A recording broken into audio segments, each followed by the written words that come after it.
Nous allons découvrir dans cette animation qu'un symbole peut être composé de plusieurs autres symboles. Imaginons le cas suivant. Un fond de boussole et son aiguille. Nous allons utiliser deux symboles.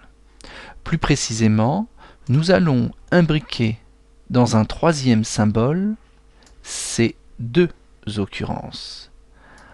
Alignons-les, alignons verticalement et horizontalement notre occurrence, nos occurrences.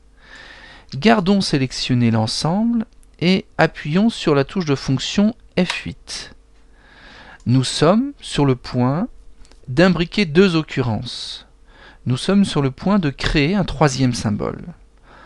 Appelons-le objet navigation.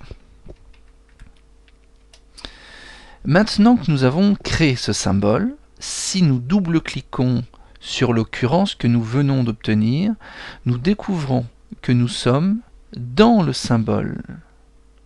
Nous observons ici que la timeline est celle du symbole et non celle de la scène.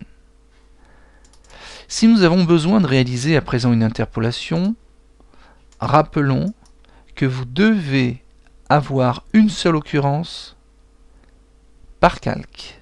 C'est la raison pour laquelle nous allons faire appel à cette commande.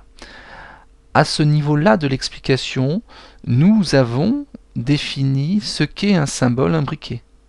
Il s'agit d'un symbole qui contient des occurrences d'autres symboles.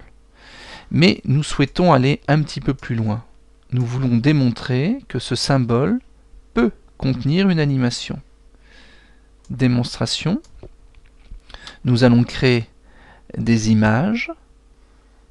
Une à 55. Nous sommes actuellement à 50 images par seconde. Nous allons donc obtenir une animation d'un peu plus d'une seconde. Nous réalisons une interpolation de mouvement.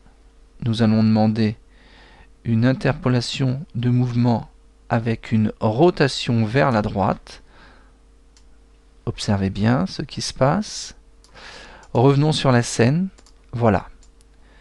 Le symbole que nous venons de créer, nous pouvons à présent le placer plusieurs fois sur la scène.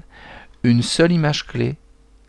Nous n'avons pas besoin de plusieurs calques, nous n'avons pas besoin de plusieurs images. Ces trois occurrences qui contiennent d'autres occurrences vont s'animer sous vos yeux.